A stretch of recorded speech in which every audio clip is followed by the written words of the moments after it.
जय हिंद। मैं Burma coaching class Bhopal YouTube channel सबका स्वागत करता हूं। आज हम देख रहे हैं संविधान में जो मौलिक अधिकार होते हैं हमारे और फंडामेंटल राइट्स, और इसके बारे में हम बात करेंगे। तो जो मौलिक अधिकार है हमारे संविधान में, ये मौलिक अधिकार जो है भाग 3 में इनका वर्णन मिलता है और अनुच्छेद 12 से 35 के बीच में इनके बारे में वर्णन मिलता है। तो भाग 3 और अनुच्छेद पूछे आर्टिकल पूछता है तो 12 से 35 के बीच में हमारे मौलिक अधिकारों के बारे में बताया गया है। मौलिक अधिकार पहले 7 हुआ करते थे, लेकिन वर्तमान में 6 मौलिक अधिकार अभी संविधान में बचे हुए हमारे। तो 6 मौलिक अधिकार जो कि हमने अमेरिका के संविधान से ग्रहण किए हैं और हमारे अपने संविधान में शामिल किए थे। तो मैं बात कर रहा था ह्यूमन राइट्स की, मौलिक अधिकार की। तो मौलिक अधिकार जो है हमारे, वो उनके बारे में बता रहा हूं। तो यहाँ पे हमने आर्टिकलों के नाम लिखे हैं यहाँ पे, मतलब अब केवल हम मौलिक अधिकार की बात कर रहे हैं। तो मौलिक अधिकार के जो आर्टिकल हैं तो 14, 15, 16, 17, 18, तो ये हमारा पहला मौलिक अधिकार है हमारा ह्यूमन राइट से। पहला है समता या समानता का अधिकार। तो समता या समानता का अधिकार ये हमारा पहला मौलिक अधिकार कहलाता है। तो ये हमारा ह्यूमन राइट्स की हम बात कर रहे हैं। तो ये एक एक आर्टिकल बताएंगे। फिर ये हमारा दूसरा मौलिक अधिकार है जिसमें स्वतंत्रता का अधिकार के बारे में बताया गया है। तो क्या क्या स्वतंत्रताएं होती हैं, ये सारी जानकारी इस आर्टिकलों में हम आपको बताएंगे कि स्वतंत्रता का अधिकार क्या क्या हमारे अधिकार हैं, उसके बारे में हम बताएंगे। इसके बाद जो तीसरा जो मौलिक अधिकार है हमारा, यहाँ पे लिखा है शोषण के विरुद्ध अधिकार। शोषण के विरुद्ध अधिकार ये हमारा तीसरा मौलिक अधिकार है। इस बोर्ड में जगह का स्थान कम था, इसलिए 3 मौलिक अधिकार अभी हमने लिखे हैं, पर अगले 3 अगले कंडीशन में बताएंगे। तो ये पहला मौलिक अधिकार की हम बात कर रहे हैं। तो समता या समानता का अधिकार, तो क्या होता है समता या समानता का अधिकार और किस आर्टिकल में क्या वर्णन है, इसको आप समझ लीजिए।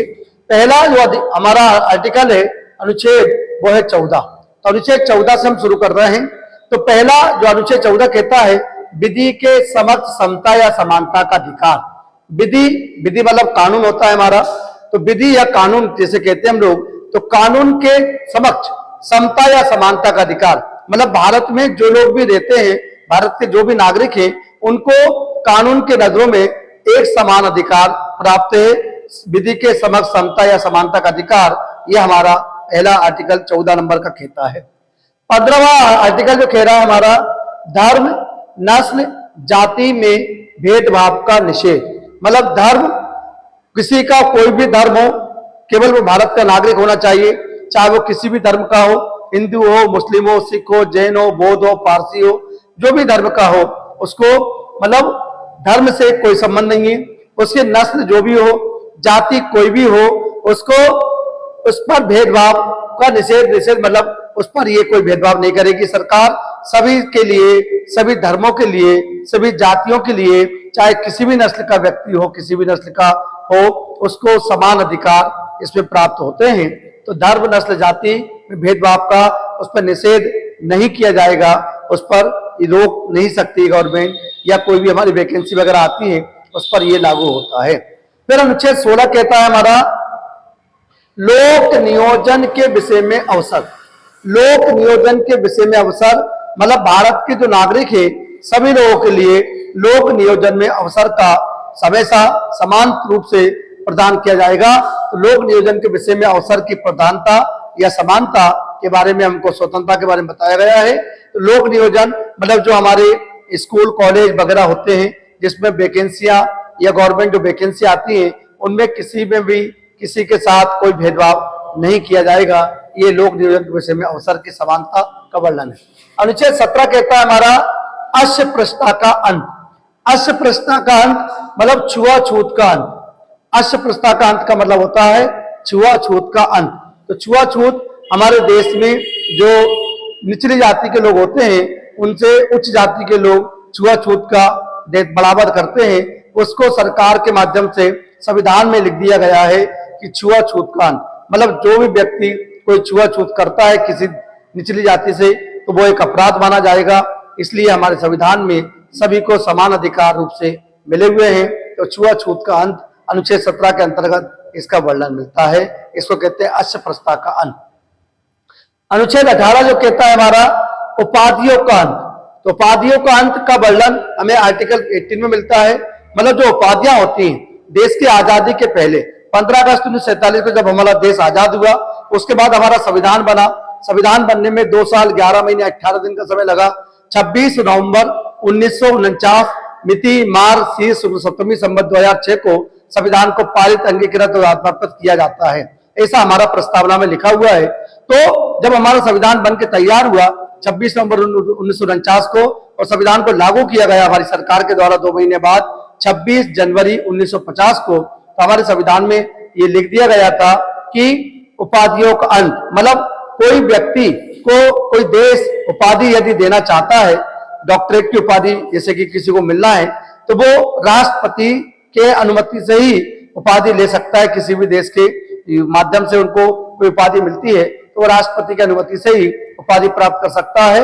ऐसी उपाधियों का अंत कर दिया गया है कि जो विदेशों के द्वारा किसी व्यक्ति को पहले दी जाती थी, अभी भी मिल जाएगी, लेकिन वो राष्ट्रपति की अनुमति से ही प्राप्त होगी। ऐसा उपाधियों का अंत कहा जाता है। तो ये पहला हमारा मौलिक अधिकार या ह्यूमन राइट जिसे कहा जाता है, ये समता या समानता का अधिकार समाप्त होता है। दूसरा मौलिक अधिकार की हम बात करें, दूसरे नंबर का मौलिक अधिकार जिसका वर्णन है स्वतंत्रता का अधिकार। मतलब हमारे को स्वतंत्रताएं प्राप्त है भारत के सभी नागरिकों को। वो कौन कौन सी स्वतंत्रताएं प्राप्त है? ये स्वतंत्रता का अधिकार मौलिक अधिकार 2 है, ये याद रखिए। 2 नंबर का मौलिक अधिकार है।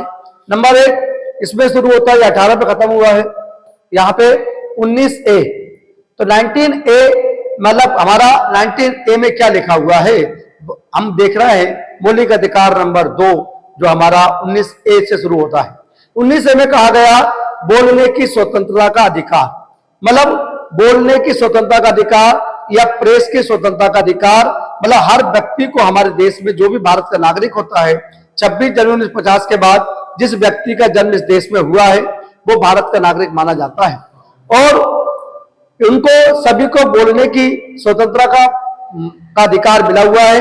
जैसे हम बोले प्रेस की स्वतंत्रता, तो जो पत्रकार वगैरह महोदय होते हैं वो किसी से भी कोई भी क्वेश्चन कर लेते हैं क्योंकि उनको बोलने की आजादी प्राप्त है। भारत के प्रत्येक नागरिक को ये बोलने की आजादी या बोलने की स्वतंत्रता का वर्णन आर्टिकल 19A है। लेकिन हम कानून के अंदर ही बोले, कोई ऐसा वक्तव्य अपने वाणी से ना दे जिससे कि हमारी जनहानि हो जाए, क्योंकि कानूनन अपराध भी माना जाता है। यदि हम किसी के खिलाफ गलत बोलेंगे तो हम पर वो कार्रवाई कर सकता है, मानहानि का दावा कर सकता है।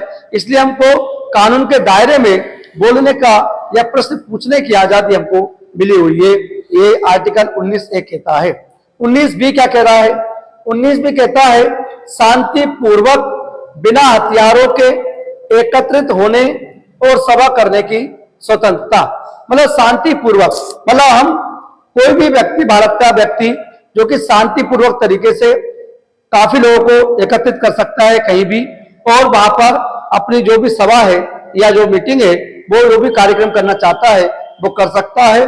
बस शर्त यह है कि बिना हथियार के होना चाहिए। किसी के पास भी हथियार यदि होता है तो उस पर कानूनी कार्रवाई की जाएगी। ऐसा हमारा संविधान कहता है। आर्टिकल 19B में यह वर्णन मिलता है कि बिना हथियार के कहीं भी सभा करने की स्वतंत्रता है और इकट्ठा किसी कर लीजिए और सभा कर सकते हैं। यह आर्टिकल 19B हमारा कहता है। 19C कहता है हमारा संघ बनाने की स्वतंत्रता। मतलब संघ बनाने की स्वतंत्रता मतलब हम किसी भी भारत का कोई भी नागरिक पार्टी जिसे संघ दल बना सकता है, ये उसको अधिकार प्राप्त होता है। संघ बनाने की स्वतंत्रता यह आर्टिकल 19C में वर्णन है हमारा। संघ बनाने की स्वतंत्रता का वर्णन 19C में मिलता है। तो 19C क्या कहता है? संघ बनाने की स्वतंत्रता या पार्टी बनाने की स्वतंत्रता या दल बनाने की स्वतंत्रता। हमारे देश में कई क्षेत्रीय दल हैं, कई क्षेत्रीय दल है जो कि इलेक्शन कमीशन उनको अनुमति देता है और वो चुनाव लड़ने के लिए तैयार हो जाते हैं। छोटे छोटे दल हमारे आज भारत में काफी दल ऐसे हैं जो क्षेत्रीय पार्टी के रूप में उभर रहे हैं। तो संघ, उनको संघ बनाने का अधिकार संविधान में लिखा है आर्टिकल 19C में, इसलिए उन्होंने ये संघ बनाया है, पार्टी बनाई है। 19D क्या कहता है? तो 19D कहता है देश के किसी भी क्षेत्र में आवागमन की स्वतंत्रता। आवागमन की स्वतंत्रता मतलब देश के किसी भी राज्य में चले आइए। पहले हम जम्मू कश्मीर को छोड़ते थे, जम्मू कश्मीर में जा तो सकते थे लेकिन वहां रहने की व्यवस्था नहीं कर सकते थे। तो अभी भी और पहले भी भारत का ये 19D जो हमारा आर्टिकल है, इसमें लिखा हुआ है भारत के किसी भी कोने में, चाहे हम असम के पूर्वी राज्य में जो हमारा असम पड़ता है वहां जा सकते हैं, चाहे हम उत्तर में जम्मू कश्मीर पड़ता है, तमिलनाडु दक्षिण में पड़ता है, या पश्चिम में हम जाए तो गुजरात जा सकते हैं। मतलब भारत का 32,87,263 वर्ग किलोमीटर जो भारत का एरिया है, क्षेत्रफल है, ये भारत के इस क्षेत्रफल में कहीं भी जा सकते हैं। इस पे किसी की कोई अनुमति नहीं लेना पड़ेगी, बिना अनुमति के ही हम कहीं भी घूम सकते हैं। ये हमारा भारत है, ये हमारा भारत देश है, और भारत देश में हम किसी भी कोने में जा सकते हैं। प्रत्येक व्यक्ति को यह अधिकार मिला हुआ है। ये ह्यूमन राइट्स बात कर रहे हैं, मौलिक अधिकार की बात कर रहे हैं। ये 19D में इसका वर्णन हमको मिलता है। 19E क्या कहता है? 19E कह रहा है देश के किसी भी क्षेत्र में निवास करने की स्वतंत्रता। मतलब निवास करना मतलब देश के किसी भी राज्य में चले जाइए, किसी भी इलाके में चले आओ, किसी भी ग्राम क्षेत्र में चले जाइए और वहां पे अपना मकान बना लीजिए, वहां पर रहिए, आपको कोई रोकेगा टोकेगा नहीं, क्योंकि ये हमारा मौलिक अधिकार है। पहले हम जम्मू कश्मीर की बात कर रहा था मैं, जम्मू कश्मीर में जो भी आर्टिकल 370 उसमें आता था, 370 के तहत जम्मू कश्मीर का एक अलग संविधान बन के तैयार हुआ था। 26 जनवरी 1957 को वहां का संविधान लागू हुआ था, और हमारा संविधान 26 जनवरी 1950 को लागू हुआ। मतलब हमारे संविधान, भारत के संविधान से 7 साल बाद जम्मू कश्मीर का संविधान लागू हुआ था। आर्टिकल 370 के तहत उसको एक स्पेशल राज्य का दर्जा मिला हुआ था जम्मू कश्मीर में। जम्मू कश्मीर में हम जा तो सकते थे, घूम सकते थे, 8-15 दिन, महीने भर रह सकते थे, लेकिन वहां पर हम चाहते थे कि कोई प्लाट खरीद ले, कोई फ्लैट खरीद ले, कोई मकान खरीद ले, या कोई व्यवसाय वहां पर करने लगे, तो हम वो कर नहीं पाते थे, क्योंकि वहां पे उनका एक संविधान था जम्मू कश्मीर का, इसलिए वहां पर ये पाबंदी हुआ करती थी। इसलिए भारत का कोई भी नागरिक जम्मू कश्मीर को छोड़कर कहीं भी रह सकता था, ऐसा पहले ये संविधान में वर्णन था। लेकिन अभी हमारा 2019 में धारा 370 जो कि अनुच्छेद 370 जिसे कहते हैं, तो अनुच्छेद 370 जो जम्मू कश्मीर को विशेष राज्य का दर्जा दिया जाता था, उस धारा 370 को हमारे संविधान में संशोधन कर उस धारा अनुच्छेद 370 को संविधान से हटा दिया गया है। अब भारत के किसी भी व्यक्ति को वहां पर प्रॉपर्टी करने का अधिकार प्राप्त हो गया है। मतलब जम्मू कश्मीर का जो संविधान था वो एक तरीके से उसका समाप्त कर दिया गया है। अब भारत का ही संविधान वहां पे लागू होगा। भारत के प्रत्येक नागरिक को जो अधिकार अन्य राज्यों में मिले हैं, वही अधिकार अब जम्मू कश्मीर में भी दिए जाएंगे। पहले अलग उनका संविधान था, इसलिए वो ऐसा उस संविधान में लिखा हुआ था, हम नहीं रह सकते थे वहां पे, लेकिन अब हम वहां पर रह सकते हैं, अब हम व्यवसाय कर सकते हैं। ये जम्मू कश्मीर में अब आने जाने की स्वतंत्रता, हमको रहने की बसने की स्वतंत्रता, ये सारी व्यवस्थाएं हमें संविधान देता है। तब भारत के किसी भी राज्य में, किसी भी कोने में चले आइए, भारत के चारों दिशाओं में चले जाओ और वहां पे आप रह लो, मकान बना लो, कोई आपसे ये नहीं पूछेगा कि यहाँ पर भैया क्यों आ गए ना, क्योंकि ये हमारा एक मौलिक अधिकार है। संविधान हमको मौलिक अधिकार देता है, क्योंकि ऐसा संविधान हमारा देश का बना हुआ है। संविधान के निर्माता, संविधान के पितामह किसी को माना जाता तो डॉक्टर भीमराव अम्बेडकर साहब, जो कि हमारे भारत के महान पुरुष रहे हैं, जिनका जन्म हमारे मध्य प्रदेश में ही हुआ है। 14 अप्रैल 1891 को 1891 को उनका जन्म हुआ महू मध्य प्रदेश में। और कहते थे कि इतने महान व्यक्ति थे अम्बेडकर साहब, वकील थे, कानूनी वकील थे, कभी उनको ज्ञानवान व्यक्ति माने जाते हैं।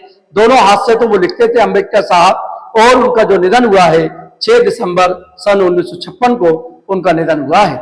ऐसे हमारे डॉक्टर भीमराव अम्बेडकर साहब हमारे मध्य प्रदेश के गौरवान्वित व्यक्ति और संविधान के पितामह जिन्हें कहा जाता है, ऐसा संविधान बना के गए हैं कि सारे लोगों को सुविधाएं प्राप्त होती है। ये हमारा मौलिक अधिकार की हम बात कर रहे हैं। तो मैंने कहा देश के किसी भी क्षेत्र में निवास करने की स्वतंत्रता, यह आर्टिकल 19E में लिखा हुआ है। फिर आता हमारा 19F। 19F जो कि हमारा 44वां संविधान संशोधन द्वारा इसको हटा दिया गया है। 19F में क्या था? तो 19F में संपत्ति का मौलिक अधिकार हमको प्राप्त था। संपत्ति का मौलिक अधिकार आर्टिकल 19F में लिखा हुआ था। मतलब भारत के प्रत्येक व्यक्ति के पास जो प्रॉपर्टी होती थी, संपत्ति होती थी, उस पर उसी का पूर्णता अधिकार हुआ करता था। लेकिन सरकार के संविधान बनने के बाद, संविधान जब हमारा बना तो संविधान में ये लिखा गया था कि 44वां संविधान संशोधन 1978 के द्वारा संपत्ति के अधिकार को विधिक और कानूनी अधिकार बना दिया गया है। इस प्रकार से ये अब आर्टिकल 19A को हटा दिया गया है, क्योंकि देश की आजादी के बाद 26 जनवरी 1950 के बाद हमारे देश में काफी विकास होने लगा था। तो विकास होता था तो किसी का मकान, किसी की जमीन, उस जो हमारा बनता था प्रारूप कि यहाँ पे ब्रिज बनना है या कोई प्लांट लगना है, तो वहां पर कोई किसी न किसी की जमीन हुआ करती थी। इस प्रकार से वो जमीन सरकार अपने अधिग्रहण कर लेती थी और वो व्यक्ति जो होता था वो कोर्ट में जाके खड़ा हो जाता था। कोर्ट में जाने के खड़े होने के बाद वहां पर वो सरकार, क्योंकि मौलिक अधिकार का हनन हो रहा था, क्योंकि संपत्ति का अधिकार का वर्णन 19A में मैंने बताया है, ये हमारा ह्यूमन राइट था, मौलिक अधिकार था। इस मौलिक अधिकार का कोई को भी हनन करने का अधिकार नहीं है, इसलिए सरकार को आए दिन कोर्ट में जवाब देना पड़ता था। किसी की जमीन यदि आपने ले ली, कोई हमारा प्रांग वहां पे कोई औद्योगिक क्षेत्र लग रहा है, तो किसी की जमीन आ जाती थी कि नहर बन रही है या बड़े बड़े जो प्लांट हमारे काम चलते रहते हैं उसमें किसी ना किसी की जमीन आती थी, तो भूमि अधिग्रहण में काफी परेशानी आने लगी थी सरकार को। इसलिए सरकार ने 44वां संविधान संशोधन 1978 में किया और संपत्ति के अधिकार को विधिक और कानूनी अधिकार बना दिया। आर्टिकल 19A से हटाकर आर्टिकल 300 काम में रख दिया गया है। अब वर्तमान में अनुच्छेद 300 काम में मिलता है। अब संपत्ति का मौलिक अधिकार नहीं रहा है, अब संपत्ति का अधिकार हट चुका है।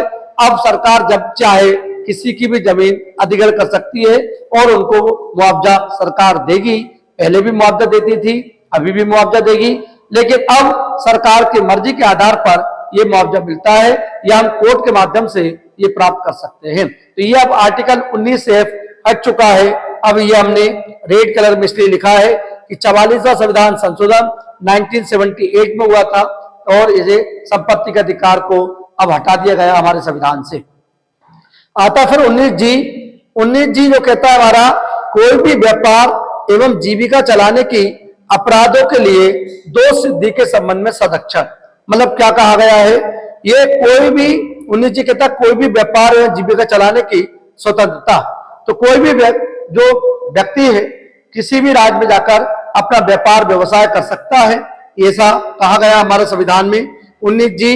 और वो कोई भी व्यवसाय अपना चलाकर अपना जीवन यापन कर सकता है, लेकिन कोई ऐसा अपराधी ना करे, बस केवल अपना जीवन यापन चलाने के लिए जो हमारी सरकार ने जिन व्यवसाय को, जिन रोजगारों को अनुमति दी है सरकार के माध्यम से, वो अपना व्यवसाय चला सकता है, वो पंजीयन करवा सकता है। गुमास्ता बनते हैं छोटे छोटे हमारे उद्योगों के लिए, प्लांट बनाने के लिए। तो इस प्रकार से ये हमारा 19A से लेके 19G हमारा समाप्त होता है। फिर आर्टिकल 20, अनुच्छेद 20 कहता है हमारा, इसी में पढ़ रहा है अभी, स्वतंत्रता का अधिकार पढ़ रहे हैं हम लोग। अनुच्छेद 19 कंप्लीट हुआ है अभी, अब 19-20 की बात कर रहा हूं मैं आपसे। अनुच्छेद 20 कहता है अपराधों के लिए दोष सिद्धि के संबंध में संरक्षण। तो अपराधों के लिए दोष सिद्धि के संबंध में संरक्षण, कुछ हमको संरक्षण प्राप्त है, हमारे कुछ मौलिक अधिकार हैं। आर्टिकल 20A कहता है क्या क्या मौलिक अधिकार हैं, उसको आप समझिए। 3 प्रकार की स्वतंत्रताएं हमको मिली हुई है, ये आर्टिकल 20 में लिखा हुआ है। तो इसके तहत 3 प्रकार की स्वतंत्रता का वर्णन हमको मिलता है। वो स्वतंत्रताएं मैंने यहाँ पे लिख रखी है, जैसे 1, 2, 3। तो कौन कौन से स्वतंत्रताएं हैं अपन देख लेते हैं। आर्टिकल 20 के अंतर्गत 3 प्रकार की स्वतंत्रताएं प्राप्त है हमको। वो कौन कौन सी है। नंबर 1, किसी भी व्यक्ति को एक अपराध के लिए सिर्फ एक बार सजा मिलेगी। क्या कहा, किसी भी व्यक्ति को एक अपराध के लिए सिर्फ एक बार सजा मिलेगी। ये पहला हमारा ह्यूमन राइट्स मौलिक अधिकार आर्टिकल 20 में आर्टिकल 20 में नंबर 1 पढ़ा है। इसको समझिए आप लोग। मैंने कहा किसी भी व्यक्ति को एक अपराध के लिए एक बार सजा मिलेगी। इसका मैं आपको उदाहरण देता हूं। हमने पिक्चर देखी होगी जो अंधा कानून अमिताभ की पिक्चर है, अमिताभ और रजनीकांत। तो अमिताभ जब एक क्रिमिनल व्यक्ति जो रहता है, तो क्रिमिनल जो है अमिताभ को फंसाना चाहते हैं कि ये हमें बहुत परेशान कर रहा है, इसको कैसे फंसाया जाए। तो अमिताभ पर एक क्रिमिनल व्यक्ति का व्यक्ति का मर्डर का केस अमिताभ पर झूठा आरोप लगाकर ऐसा अमिताभ को जेल में भिजवा दिया जाता है और जेल में उनको सजा हो जाती है। अमिताभ को काफी आजीवन कारावास की सजा वो भोगते हैं, 20 साल की सजा उनको दी जाती है। और लेकिन व्यक्ति जो क्रिमिनल व्यक्ति वो मरा नहीं, लेकिन उसके मरने की हत्या का आरोप जो अमिताभ के ऊपर लग जाता है और अमिताभ जेल चले जाते हैं। 20 साल बाद जब जेल से छूट के आते हैं अमिताभ, तो ऐसे ही घूम रहा होते हैं और जब वो व्यक्ति का जिस व्यक्ति का उन पर मर्डर का आरोप लगा है वो व्यक्ति उनको एक पार्क के पास दिख जाता है और अमिताभ देख लेते हैं उस व्यक्ति को कि जिसकी हत्या का आरोप अमिताभ पर लगा था वो व्यक्ति जिंदा घूम रहा है और वो व्यक्ति अमिताभ को देख लेता है। इस प्रकार से दोनों एक दूसरे को देखते हैं और वो जो क्रिमिनल व्यक्ति होता है वो दौड़ लगाता है, भागता है, अमिताभ उसके पीछे भागते हैं और लास्ट में जाके वो व्यक्ति कोर्ट में चला जाता है, जहां पे अदालत चल रही होती है, वहां पर पहुंच जाता है और कहता है मुझे बचाओ बचाओ।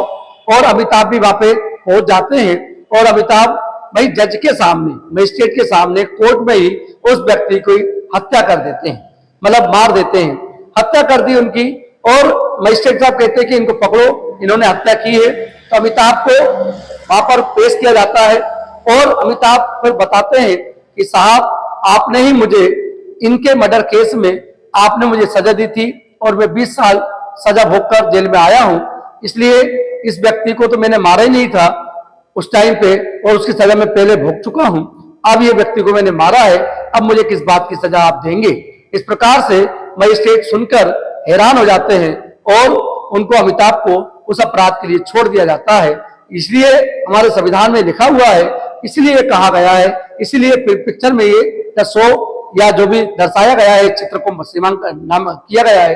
तो किसी भी व्यक्ति को एक अपराध के लिए सिर्फ एक बार सजा मिलेगी, यह आर्टिकल 19 आर्टिकल 20(1) में कहा गया है, मतलब 1 2 3 पढ़ रहे हैं हम लोग।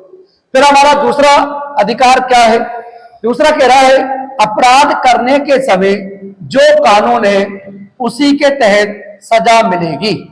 सजा मिलेगी ना कि पहले और बाद में बनने वाले कानून के तहत। मतलब क्या हुआ कि अपराध करने के समय, मान लीजिए आज 2023 चल रही है, आज तारीख है हमारी 23 नवंबर, तो 23 नवंबर 2023 को जो हमारे देश में कानून बना हुआ है उस कानून के तहत आज जो भी अपराध होता है उस अपराध में कोई कानून में सजा लिखी है तो उसी सजा के हिसाब से उस व्यक्ति को दंडित किया जाएगा।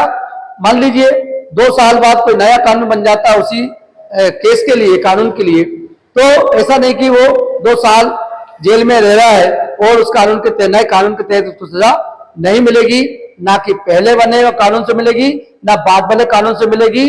जो वर्तमान में कानून है, जिस वर्तमान में घटना घट रही है उसी घटना के आधार पर जो व्यक्ति होता है उसको सजा का प्रावधान हमारे संविधान में लिखा हुआ है। क्या कहा मैंने? अपराध करने के समय, मतलब जब जिस दिन अपराध हो रहा है, जिस समय अपराध हो रहा है उस समय कौन सा कानून है, किस अपराध के लिए, उस अपराध के लिए कौन से कानून में कितनी सजा का प्रावधान है, उसी के तहत सजा मिलती है, ये कहा गया है। तीसरा क्या कह रहा है हमारा? किसी भी व्यक्ति को स्वयं के विरुद्ध न्यायालय में गवाही देने के लिए बाध्य नहीं किया जा सकता या किया जाएगा। मतलब किसी भी व्यक्ति को, मतलब कोई अपराधी व्यक्ति है उस पर उसको मार पीट कर पुलिस वाले जो होते हैं उस पर साइन करवा लेते हैं, मतलब खुद के विरुद्ध ही वो गवाही देने के लिए बाध्य नहीं किया जा सकता है, ऐसा हमारा संविधान में लिखा हुआ है। क्या कह रहा है कि किसी भी व्यक्ति को, मतलब खुद जो अपराधी है उसको खुद के लिए कि साहब में जुर्म मैंने किया, अब जुर्म कबूल कर रहा है, यदि जुर्म किया है तो बात अलग है, लेकिन उसको खुद के विरुद्ध, स्वयं के विरुद्ध वो न्यायालय में गवाही देने के लिए बाध्य नहीं किया जा सकता है। ऐसा हमको 3 मौलिक अधिकार में ये 3 स्वतंत्रताएं हमको मिली है। ये आर्टिकल 20 में मैंने आपको बताए पॉइंट 1 2 3, ये आपको तीनों क्लियर हो होंगे। ये आर्टिकल 20 समाप्त होता है यहाँ पे। फिर आता है हमारा आर्टिकल 21। तो अनुच्छेद 21 क्या कहता है? प्राण एवं दैहिक स्वतंत्रता का संरक्षण। तो प्राण एवं दैहिक स्वतंत्रता का संरक्षण क्या कह रहा है हमारा? कि किसी भी व्यक्ति को विधि द्वारा स्थापित प्रक्रिया के अतिरिक्त उसके जीवन और व्यक्तिगत स्वतंत्रता के अधिकार से वंचित नहीं किया जा सकता है। मतलब आर्टिकल 21 में बड़ा महत्वपूर्ण क्वेश्चन है हमारा, प्राण एवं देश स्वतंत्रता का वर्णन। मतलब इसमें क्या है कि हमारा सरकार जो होती है, सरकार को, राष्ट्रपति जी को 3 अधिकार प्राप्त हुए हैं। मतलब एक, जैसे कि आर्टिकल 352 में लिखा हुआ है राष्ट्रीय आपातकाल, तो राष्ट्रपति के माध्यम से राष्ट्रपति आपातकाल सरकार की अनुमति से, सरकार के अनुमोदन पर राष्ट्रपति लगा सकते हैं। और 356 कहता है राष्ट्रपति शासन, और 360 में लिखा हुआ है वित्तीय आपातकाल का वर्णन। मतलब कहने का मतलब यह है मेरा कि प्राण एवं देश स्वतंत्रता का वर्णन मैं बता रहा हूं आपको कि सरकार किसी भी व्यक्ति के, ये प्राण एवं देश स्वतंत्रता का वर्णन मतलब सरकार जो है किसी भी व्यक्ति को जान से मार नहीं सकती है। सरकार सारे व्यक्तियों को, भारत में जितने भी नागरिक हैं उनका सुरक्षा देने का अधिकार उस व्यक्ति को है, और सरकार उसका काम, अधिकार मतलब उस व्यक्ति को अधिकार है कि वो ये जीने का अधिकार उसको मिला हुआ है, संविधान हमारा लिखा हुआ है। तो मतलब सरकार जो है उस पर कोई ऐसा काम नहीं करेगी कि उसको कोई जनहानि हो। अभी हम देख रहे हैं उत्तराखंड की मैं बात बताऊं आपको, अभी वर्तमान की कंडीशन समझिए आप लोग। उत्तराखंड में जिस दिन हमारे यहाँ भारत में दीपावली उत्सव मनाया जा रहा था, 12 नवंबर 2023 की घटना है। 12 नवंबर 2023 को हमारे उत्तराखंड में एक सुरंग बन रही है, सुरंग बनने का काम चल रहा है, टनल बनने का काम चल रहा है। तो टनल बनने में 41 जो मजदूर हैं वो उस टनल के अंदर काम लगे हुए थे। दीपावली के दिन सुबह वो पहुंचे 12 तारीख को, और वहां पर चट्टान गिरने के कारण उनका जो रास्ता था वो बंद हो गया है। बंद होने के कारण वहां पर वो 41 जो मजदूर है, 41 मजदूर वो सुरंग के अंदर ही रह गए हैं। अब सरकार उनको बचाने के लिए अमेरिका से एक मशीन बुलवाई है जो कि छेद करते हुए सुरंग में, सुरंग तक पहुंचने के लिए कैसे वो अपना रास्ता बनाती है। तो ऐसा सरकार ने काफी फोर्स वहां पे लगा रखी है, और किसी भी तरीके से प्रत्येक मजदूर को बचाने का सरकार का लक्ष्य है, और उन व्यक्तियों का ये मौलिक अधिकार है कि उनको कैसे बचना है। मतलब क्योंकि संविधान में लिखा हुआ है प्राण एवं देश स्वतंत्रता का वर्णन, इसलिए सरकार इतने पैसे खर्च कर रही है, इतनी फोर्स लगा रही है, डॉक्टर उपलब्ध है वहां पे, एम्बुलेंस खड़ी हुई है कि कैसे ही व्यक्ति को, जैसे मजदूरों को निकाला जाएगा और उनको हॉस्पिटल में ले जाया जाएगा, जिससे वो उनकी जान को कोई जनहानि ना हो, सुरक्षित नहीं हो, बच जाए। ऐसा हमारा सरकार ने किया है। क्यों? क्योंकि संविधान में लिखा हुआ है, इसलिए सरकार इस काम को कर रही है। तो सरकार का ये कर्तव्य बनता है कि भारत में प्रत्येक नागरिक को वो सुरक्षा प्रदान करे। तो प्राण एवं देश स्वतंत्रता का वर्णन हमारा, इसलिए उसके आगे बताता हूं आपको। इसके तहत मतलब आर्टिकल 21 तहत में क्या हो रहा है, इसके तहत सरकार ने राष्ट्रीय हरित न्यायाधिकरण अधिनियम मतलब NGT, नेशनल ग्रीन ट्रिब्यूनल, क्या बोला मैंने, NGT। तो NGT की बात कर रहा हूं मैं आपसे, तो नेशनल ग्रीन ट्रिब्यूनल, हिंदी में बोलेंगे राष्ट्रीय हरित न्यायाधिकरण अधिनियम। तो राष्ट्रीय हरित न्यायाधिकरण अधिनियम 2010 में पारित किया गया है। तो हमारे देश में एक NGT की स्थापना की गई, नेशनल ग्रीन ट्रिब्यूनल। क्यों किया गया है इसको स्थापना, आगे बताता हूं मैं आपको। NGT की 4 पीठें बनाई गई हैं, मतलब 4 न्यायालय बनाए गए हैं NGT की। पहला न्यायालय भोपाल में, दूसरा पुणे में, तीसरा कोलकाता में, और चौथा चेन्नई में। तो 4 पीठें NGT की बनाई गई हैं, और 18 अक्टूबर 2010 को NGT ने अपना काम करना शुरू किया है, क्योंकि 2010 में एक अधिनियम बना, कानून बना, उसके तहत ये सरकार ने इनको अधिकार दिया है। संवैधानिक संस्था है नेशनल ग्रीन ट्रिब्यूनल, इसलिए उनको अधिकार है। तो वो करती क्या है NGT? तो NGT के अभी यदि हम बात करें, उनके जो अध्यक्ष है या हम बोलते हैं न्यायमूर्ति कौन है, तो प्रकाश चंद्र जी है वर्तमान में, श्रीवास्तव साहब। तो प्रकाश चंद्र श्रीवास्तव जी अभी वर्तमान में NGT के हम बोल सकते हैं अब अध्यक्ष बोल सकते हैं, या उनके जो न्यायाधीश होते हैं एनजीटी के, वो हैं वर्तमान में। तो प्रकाश श्री श्रीवास्तव या प्रकाश श्रीवास्तव बोल सकते हैं हम लोग। तो अभी एनजीटी की मैंने बताया 4 पीठें काम कर रही हैं, भोपाल, पुणे, कोलकाता, चेन्नई में। क्या काम करती है एनजीटी? तो एनजीटी जो है हमारी, जो पर्यावरण, क्योंकि पर्यावरण के मामले में आज हम चल रहा है, भारत में पर्यावरण की हालत देख रहे हैं हम लोग, दिन ब दिन पर्यावरण कम होता जा रहा है। क्यों? क्योंकि पॉपुलेशन बढ़ रही है, जनसंख्या बढ़ रही है। जनसंख्या बढ़ने के कारण उनको रहने के लिए मकान चाहिए, तो जनसंख्या कहाँ रहेगी? पहले जो खेत खलिहान हुआ करते थे, वहां पर बिल्डर्सों ने बड़ी बड़ी बिल्डिंगें बना दी है। क्यों? क्योंकि वहां पर लोग रहेंगे। इस प्रकार से पेड़ों को काट काट कर, अभी हम उत्तराखंड में भी बात करें, अभी उत्तराखंड में कितनी भूस्खलन हुआ है, जिसके कारण काफी लोगों की जनहानि हो गई है, अरबों खरबों रुपए का नुकसान हो गया। बड़ी बड़ी होटलें, बड़े बड़े मकान जो है पहाड़ों से धस गए, पहाड़ खिसक गए, जिससे कि वहां पे हुआ। कारण क्या था? क्योंकि वहां पे पर्यावरण को नुकसान पहुंचाया गया है, पेड़ काट काट के बिल्डिंगें तान ली हैं। क्योंकि पेड़ जो होते हैं वो हमारी जमीन को एक तरीके से कलेक्ट करके रखते हैं, इकट्ठा करके रखते हैं।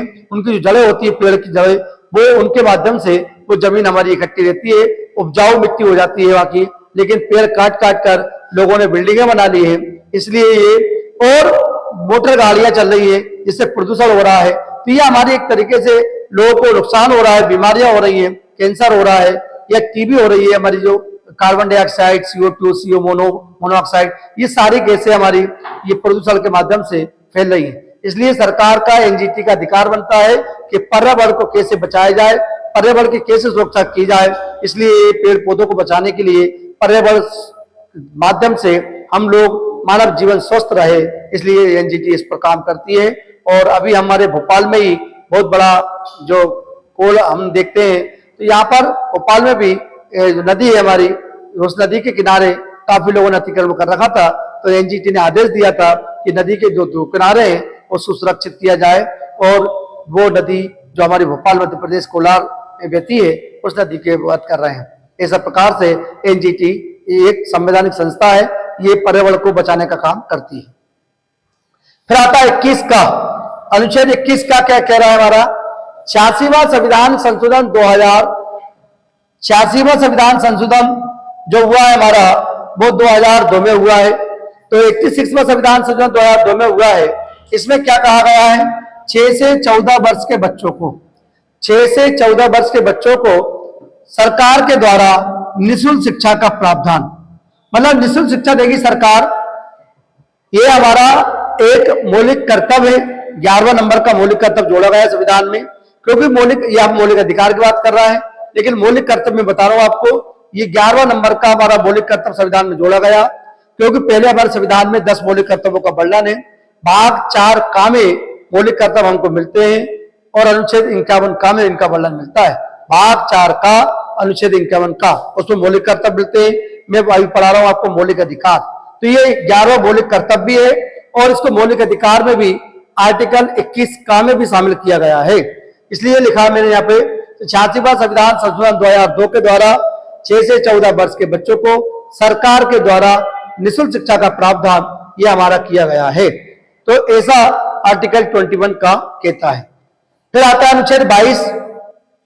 अनुच्छेद 22 कहता है कुछ दशाओं में गिरफ्तारी और निरोध में संरक्षण, मतलब कुछ ऐसी कंडीशन है हमारी जन्म लेती है कि गिरफ्तार कोई व्यक्ति हो जाता है जिसने कोई अपराध नहीं किया है, तो उस व्यक्ति को क्या क्या अधिकार प्राप्त होते हैं, यह हमारे संविधान के आर्टिकल 22 में इसका वर्णन हमको मिलता है। क्या बोला है? अनुच्छेद 22 कह रहा है कुछ दशाओं में, मतलब कुछ कंडीशनों में गिरफ्तारी आपकी होती है तो आपको संरक्षण प्राप्त है। कौन कौन से संरक्षण प्राप्त है इसको आप समझिए। तो अगर किसी भी व्यक्ति को मनमाने ढंग से हिरासत में ले लिया गया हो, तो मतलब कोई व्यक्ति किसी ने अपराध नहीं किया है और उस व्यक्ति को पुलिस ने गिरफ्तार कर लिया और थाने में उसको बंद कर दिया, तो उसको क्या क्या अधिकार प्राप्त हैं, ये अधिकार हम बता रहे हैं आपको। तो नंबर 1, अगर किसी भी व्यक्ति को मनमाने ढंग से हिरासत में ले लिया तो हिरासत का कारण बताना होगा। मतलब आपको या किसी व्यक्ति को, मतलब जो व्यक्ति जिसने अपराध नहीं किया, मैं उसकी बात कर रहा हूं। पुलिस वैसे तो अपराधी को ही पकड़ती है, क्योंकि बिना अपराध के पुलिस किसी को भी नहीं पकड़ती है, क्योंकि पुलिस जब तक कोई व्यक्ति का नाम किसी पे शक, किसी पे संदेह नहीं होता है, तो पुलिस किसी भी व्यक्ति को गिरफ्तार नहीं करती है। लेकिन फिर भी कभी भूल चूक तरीके से पुलिस किसी व्यक्ति को गिरफ्तार करती है, तो उस कंडीशन में क्या होना चाहिए। तो मैंने कहा, तो अगर किसी भी व्यक्ति को मनमानी ढंग से हिरासत में ले लिया गया, तो हिरासत का कारण बताना होगा। मतलब हम पुलिस वालों से, जो हमें व्यक्ति गिरफ्तार कर रहा है, हम उससे पूछेंगे कि भैया हमको क्यों गिरफ्तार किया जा रहा है, आप इसका कारण बताइए। तो वो बताएंगे, यदि कोई कारण होगा तो वो आपको बता सकते हैं कि हमें आपको फलाने व्यक्ति ने नाम लिया है कि आप उस अपराध में शामिल हैं, तो फिर आपको गिरफ्तार करने का उनका अधिकार है। लेकिन आपने कोई अपराध ही नहीं किया है और पुलिस आपको गिरफ्तार करती है, तो आप पुलिस से पूछ सकते हैं कि आप मुझे किस अपराध में गिरफ्तार कर रहे हैं, इसका उनको उत्तर देना होगा। दूसरा क्वेश्चन, दूसरी कंडीशन है 24 घंटे के अंदर आने जाने समय को छोड़कर उसे दंडाधिकारी के समक्ष पेश किया जाएगा। तो मैंने कहा 24 घंटे के अंदर, मतलब गिरफ्तार, अभी कोई व्यक्ति गिरफ्तार होता है, मान लीजिए कोई टाइम है हमारा 12 बजे गिरफ्तार हो रहा दोपहर में, तो कल 12 बजे के पहले न्यायालय में उस व्यक्ति को गिरफ्तार तो कर ही चुकी, उसे न्यायालय में पेश करना होगा। ऐसा हमारा आने जाने के समय को छोड़कर इसलिए कहा गया है कि कोई अपराधी या कोई व्यक्ति ऐसा है जो जिसने अपराध नहीं किया, हम उसकी बात कर रहे हैं। जो अपराध नहीं किया है उस व्यक्ति को कहीं गिरफ्तार किया, मान लीजिए हम भोपाल में रह रहे हैं, कहीं इंदौर में गिरफ्तार किया है, या कोई दूसरे शहर में, बड़े मुंबई में गिरफ्तार किया, तो मुंबई से आने में ही कम से कम 15 घंटे लग जाएंगे। तो इस प्रकार से वो आने जाने के समय को छोड़ करने की बात करते हैं। तो आने जाने का समय है जो लगा हुआ है, 2 दिन लगे, 4 दिन लगे, उसको आप हटा दीजिए। थाने में जब गिरफ्तारी हो गई, आपकी एफआईआर हो गई आपके खिलाफ, और एफआईआर होने के 24 घंटे के अंदर पुलिस को मजिस्ट्रेट या न्यायाधीश, जिसे हम न्यायाधीश कहते हैं, कोर्ट में जो न्यायाधीश बैठते हैं उनके सामने पेश करना होगा। ये हमारा मौलिक अधिकार है, इसको कानून रूप से ये हमें मिला हुआ है। तो 24 घंटे के अंदर वो व्यक्ति को कोर्ट में पेश करना होगा। ये हमको दूसरी कंडीशन, ये दूसरा मौलिक अधिकार इसमें प्राप्त होता है। तीसरा क्या कह रहा है? तीसरा कह रहा है उसे अपने पसंद के वकील से सलाह लेने का अधिकार है। मतलब जो व्यक्ति गिरफ्तार हुआ है वो, क्योंकि छुड़वाएगा कौन उसको? वकील महोदय छुड़वाएंगे। तो वकील अपने पसंद के वकील कहेगा कि साहब मुझे फलाने वकील को बात करना है, या वकील से बात पसंद जो भी बोलेगा नाम, उस वकील से, वकील उस फरियादी की बात सुन सकता है। फरियादी तो क्या, वो मुजरिम ही है पुलिस की नजरों में, तो अपने मतलब वकील को अपने मनपसंद वकील को वो कर सकता है और अपनी कंडीशन बता सकता है कि मैंने कोई अपराध नहीं किया है, पुलिस ने मुझे बिना फालतू में गिरफ्तार किया है। इस प्रकार से वो अपनी जो भी बातें हैं वो वकील को बता सकता है। तो मैंने आपको 3 कंडीशन बताई है, आर्टिकल 22 में ये 3 कंडीशन है। नंबर 1 मैंने बताया है आपको कि पुलिस यदि किसी व्यक्ति को गिरफ्तार करती है तो हमें पुलिस से पूछना पड़ेगा कि आप मुझे किस केस में गिरफ्तार कर रहे हैं, पहला कंडीशन ये। दूसरा, 24 घंटे के अंदर आपको न्यायालय में पेश करना होगा, मतलब पुलिस को 24 घंटे के अंदर पेश करना होगा, आने जाने समय को छोड़कर, ये दूसरी कंडीशन है। और तीसरा, अपने मनपसंद वकील को सलाह लेने का अधिकार उस व्यक्ति को मिला हुआ है। ये हमें 3 मौलिक अधिकार आर्टिकल 22 में ये हमें पुलिस के तहत मिले हुए हैं। तो 22 में लिखा क्या कहता, हमने ये लिखा हुआ है, कुछ दशाओं में गिरफ्तारी और निरोध में संरक्षण, मतलब कुछ दशाओं में आपको ये अधिकार मिले हुए हैं। फिर आगे हमारा तीसरा जो मौलिक अधिकार है वो यहां लिखा है हमने। तीसरा मौलिक अधिकार क्या कहता है? शोषण के विरुद्ध अधिकार। शोषण के विरुद्ध अधिकार जो है तीसरा मौलिक अधिकार है। क्या कह रहा है? अनुच्छेद 23 में लिखा हुआ है, क्योंकि देखिए 23 और 24 दोनों जो आर्टिकल है वो तीसरा मौलिक अधिकार शोषण के विरुद्ध अधिकार के अंतर्गत आते हैं। तो आर्टिकल 23 क्या कह रहा है? मानव के दुरुपयोग और बलात्श्रम का प्रतिषेध। मतलब अब हम कई देख रहे हैं, कई लोग जो है मानव को बेच रहे हैं, मतलब कई महिलाओं को, बच्चों को उठा ले जाते हैं। क्रिमिनल टाइप के जो व्यक्ति होते हैं, जो गैंग चलाते हैं, बच्चों को उठा कर ले जाते हैं या महिलाओं को बेला फुसला कर ले जाते हैं और उनको बेच देते हैं। व्यक्ति को भी ले जाते हैं, बदुआ मजदूर बना लेते हैं। तो ये आर्टिकल 23 ये कहता है हमारा कि कोई व्यक्ति ऐसा अपराध करता है, कोई व्यक्ति मानव का दुरुपयोग कर रहा है, तो वो कानून की नजर में एक अपराध है, उसके खिलाफ कंप्लेंट करिए, पुलिस उसको गिरफ्तार करेगी। इस प्रकार से आर्टिकल 23 हमको कहता है बलात्श्रम। आर्टिकल 24 का कह रहा है 24, हमारा जो अनुच्छेद 24 कह रहा है 14 वर्ष से कम आयु वाले किसी भी बच्चों को कारखाने में काम करने पर प्रतिबंध। मतलब आर्टिकल 24 में लिखा हुआ है कि 14 वर्ष से जो कम बच्चे होते हैं वो किसी कारखाने में या कोई हमारा जो खतरनाक काम होता है उसको काम करने में उनको मनाही की गई है, मतलब वो काम नहीं कर सकते हैं, ऐसा हमारा संविधान में लिखा हुआ है। 14 वर्ष से कम बच्चे किसी भी कारखाने में या जहाँ पे घटना होने के चांस है या कहीं भी उनको काम करने का अधिकार नहीं दिया गया है, ऐसा हमारे संविधान में लिखा हुआ है। तो अभी मैंने आपको 3 मौलिक अधिकार बताए हैं। पहला मौलिक अधिकार मैंने बताया समता या समानता का अधिकार, जिसका वर्णन हमको 14 से लेकर 18 तक मिलता है। दूसरा मौलिक अधिकार हमने बताया स्वतंत्रता का अधिकार, इसका जो वर्णन मिलता है 19 से शुरू होता है और अनुच्छेद 22 तक जाता है। तो अनुच्छेद 19 से अनुच्छेद 22 तक जो है हमारा वर्णन, वो दूसरा मौलिक अधिकार है स्वतंत्रता का अधिकार। ये सारे अधिकार मैंने आपको बताए हैं। तीसरा मौलिक अधिकार मैंने बताया है आपको शोषण के विरुद्ध अधिकार, और इसका जो अनुच्छेद है वो अनुच्छेद 23 से लेकर 24 तक जाता है। हम बात कर रहे हैं मौलिक अधिकार की। पूरे मौलिक अधिकार 6 मौलिक अधिकार वर्तमान में बचे हुए हैं, वो अनुच्छेद 12 से 35 तक है। अभी हमारे पास जगह कम थी इसलिए हमने अनुच्छेद 24 तक इनका वर्णन दिया है। आप स्क्रीनशॉट दे सकते हैं इसका।